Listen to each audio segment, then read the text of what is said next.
현장에서 취재하고 있는 저희 YTN 사회부의 박서경 기자 나오십시오. 네, 서울중앙지법에 나와 있습니다. 네, 자 현장에서 취재한 내용하고요. 지금까지의 상황 좀 정리해 주시죠.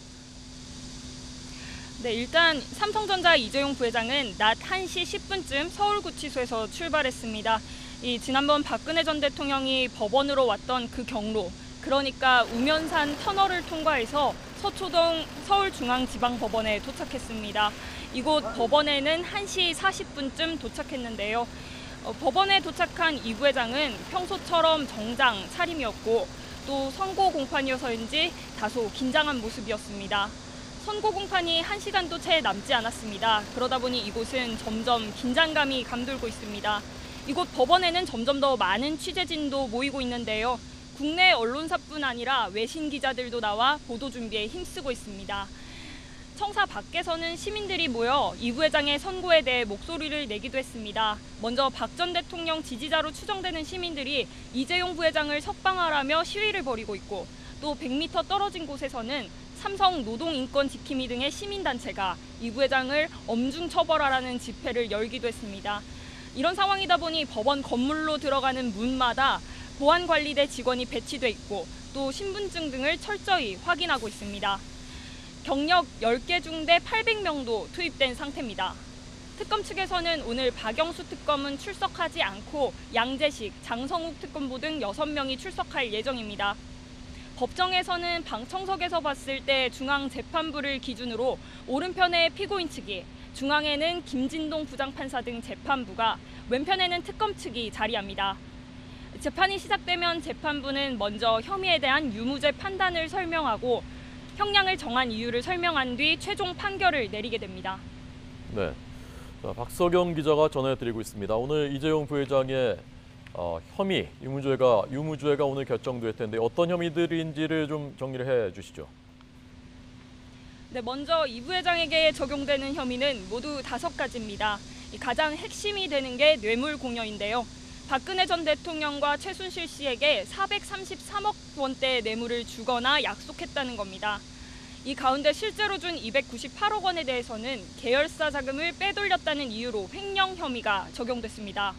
또 빼돌린 돈을 최순실 씨 독일 회사에 지급했기 때문에 재산국외 도피 혐의가, 또 정유라 승마 지원을 숨기려고 말세탁을 했다며 범죄 수익 은닉 혐의가 적용됐습니다. 국회 청문회에서 최순실 씨를 모른다고 해 위증 혐의도 받고 있습니다.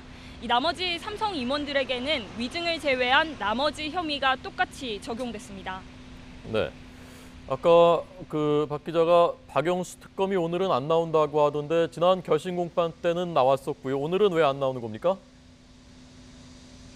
네, 아직 그 이유에 대해서는 확인되지 않았지만 지난 7일 결심 공판 당시에는 박영수 특검이 직접 출석했었는데요. 박 특검은 전형적인 정경유착에 따른 부패 범죄라고 일침을 가하면서 이 부회장에게 징역 12년을 구형했습니다. 최지성 전 미래전략실장, 장충기 전 사장, 그리고 박상진 전 삼성전자 사장에게는 징역 10년을, 황성수 전 전무에게는 징역 7년을 내려달라 요청했습니다. 이에 이 부회장 측은 공소 사실을 뒷받침할 직접적인 증거가 없다며 강하게 맞섰는데요. 이 부회장 역시 사익을 위해 대통령에게 무언가를 부탁하거나 기대한 적이 없다면서 울먹이며 호소했습니다. 네, 저희가 잠시 뒤에 삼성도 연결해서 삼성 분위기 알아볼 텐데요. 지금 특검팀 분위기는 상황은 어떻습니까? 네, 아무래도 박영수 특검팀의 핵심 목표가 삼성이다 보니 긴장감이 감돌고 있습니다. 특검은 삼성이 경영권 승계에 도움을 받을 목적으로 박 전 대통령과 사실상 경제 공동체인 최순실 씨의 딸 정유라 씨에 대해 지원했다며 가장 핵심 혐의인 뇌물 구도를 완성했습니다. 이 때문에 특검은 2차례 영장 청구 끝에 이 부회장을 구속했고 이후 6개월 동안 치열한 법정 공방을 벌였습니다. 검찰 역시 긴장하고 있는 건 마찬가지인데요. 선고에 따라서 박 전 대통령 재판이나 남은 국정농단 수사 등이 막대한 영향을 받을 것으로 보이기 때문입니다. 특히 서울중앙지검 윤석열 지검장과 한동훈 3차장이 수사 주역인 만큼 더 큰 부담을 느끼고 있습니다. 네. 자, 박서경 기자 계속 잘 취재해 주시고요. 마지막으로 지금 오늘 박근혜 전 대통령 재판도 그곳에서 열리고 있다고 하는데 오늘 선고 결과가 박근혜 전 대통령의 재판 선고에 어느 정도 어떻게 영향을 미치게 되는지 짧게 정리해 주시죠. 네, 이 부회장의 선고는 박근혜 전 대통령 재판의 예고편으로 볼 수 있습니다. 이 두 사람은 각각 특검과 검찰에 의해 재판에 넘겨져 따로 재판을 받아왔는데요. 하지만 다른 법정에서 재판을 받더라도 이 두 사람의 사건은 사실상 같다고 볼 수 있습니다. 보통 뇌물 공여자와 수수자는 같은 법적 책임을 지게 되는데요. 이에 따라 이 부회장의 선고는 자연히 박 전 대통령의 운명도 좌우할 전망입니다.